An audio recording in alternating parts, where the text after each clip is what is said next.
Hello Taurus, Sun, Moon, Rising, and Venus signs. Kamusta kayo? Sana po'y nasa mabuti kayong kalagayan. Welcome back po sa Star Tarot. At kung bago kayo rito, welcome din po kayo. Please subscribe, like, share my videos, and leave me a comment po kung nakaresonate kayo. Thank you. So, tignan natin ang mga ganap for Taurus. We have the Ace of Pentacles. Si Ace of Pentacles, napakagandang energy ito, kasi this is new beginning and that this is new beginning in your money, career, and finances, no? Since this is a pentacle energy. So there could be financial opportunities dito na dadating. There could be career opportunities, mga ganyan, na siyang magdadala sa inyo ng kaperahan. Siya yung magiging susi para guminhawa ang pamumuhay ninyo lalo, no, in terms of kaperahan. And there will be various resources dito, no, na dadating at manggagaling ito sa iba't ibang source din. Depende yan sa inyong sitwasyon. But definitely this is a time or a period in your life na may experience na ninyo yung abundance and prosperity. Magkakaroon na ng kaluwagan sa inyong kaperahan, aspeto, magiging, alam mo yun, mababago na yung inyong financial landscape at mas magiging komportable na yung pamumuhay, no? Pagdating sa kaperahan. So, this is really a time wherein pwede na ninyong ma-experience yung financial security and stability. Okay? At iba-iba, no? Depende sa inyong sitwasyon. Iba-iba ang pwedeng panggalingan or panggagalingan ng perang ito.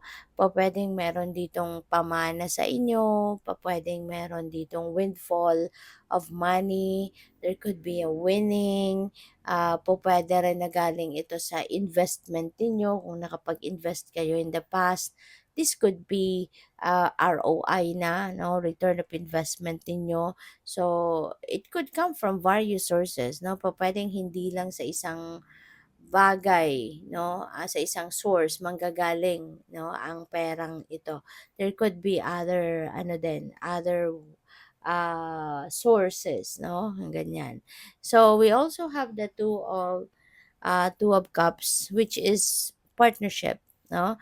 Kung nakikita ninyo, napakaganda, pantay na pantay yung pag-share nila ng cup kasi nga ito, meron itong symbiotic relationship, give and take, you know. Parehas ikaw at saka yung taong makikilala mo or yung taong ito will be sharing the same vision, will be sharing the same goals, at saka very supportive, no? Magiging very supportive sa'yo ang taong ito. Kumbaga, you will be also on the same wavelength, no? Yung gano'n. Kaya parang pantay na pantay lang talaga kayo. Swak na swak lang kayo sa bawat isa. Pupuwedeng ninyo ito, yung makikilala ninyong bago, yung bagong taong papasok sa buhay ninyo at this time. This could be your soulmate, no? Pupuwedeng soulmate mo 'to at mararamdaman mo, no, na wow, 'di ba? Parang this is your soul family, no, na nahanap ninyo or na dumating sa buhay ninyo. So, yung partnership na 'to could be in love, pupuwedeng magiging romantic partner ninyo yung taong ito kung kayo ay single pa, or pupuwedeng bagong kaibigan, 'no? Pupuwedeng magiging bagong kaibigan ninyo yung taong ito. So, we also have the Queen of Pentacles pero reversed naman siya, 'no? So, maaari na ang iba sa inyo dito baka focused kayo sa career, no? Maybe you are so focused in your career at maaari kasi na pupuwedeng bagong promote kayo, 'di ba? Or pupuwedeng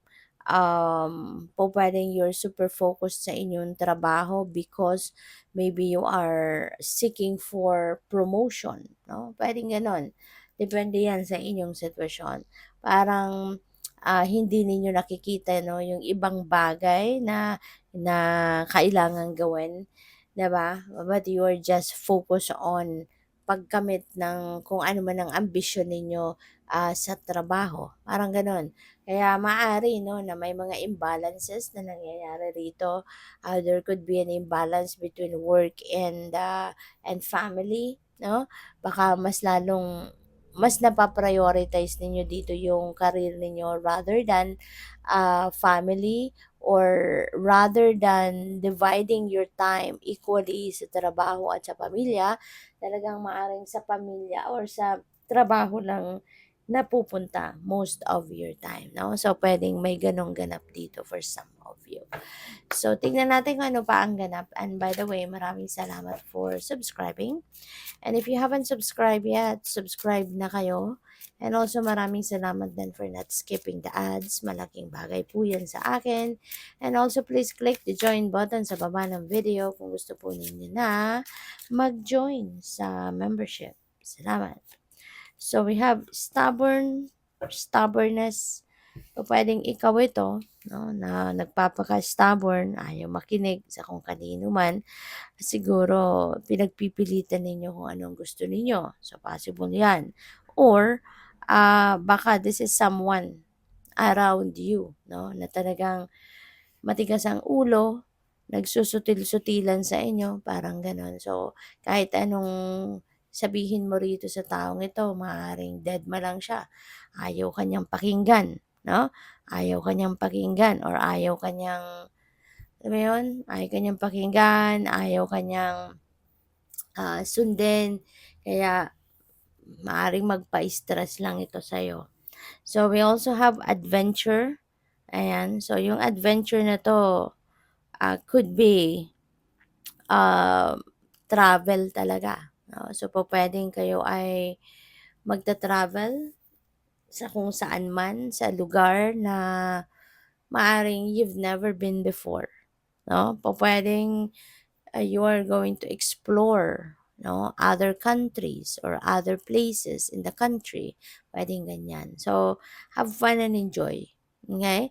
Lalo-lalo na ngayon na mahal ang lahat, 'di ba? So, dapat lang na kapag merong ganito kayong activity, na meron kayong travel, talagang sulitin ninyo, i-enjoy ninyo, no, yung bawat bawat minutong meron kayo diyan sa pagta-travel, i-savor ninyo talaga para sulit yung gastos, 'no?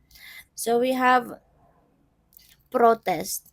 So, maaaring magpoprotesta kayo, maaaring sa trabaho 'yan, maaaring merong hindi kayo nagugustuhan sa pamamalakad ng sa inyong trabaho, or po puwedeng protesta ito sa society, 'di ba? Maaaring merong mga nagpoprotesta sa kung saan, sa gobyerno or kung saan mang institusyon.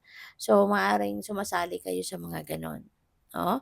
Or pupuwede rin 'no, na within the family, baka meron kayong nirereklamo, 'di ba? Meron kayong nirereklamo sa magulang ninyo or meron kayong nirereklamo sa mga anak ninyo, yung gano'n. So, possible 'yan.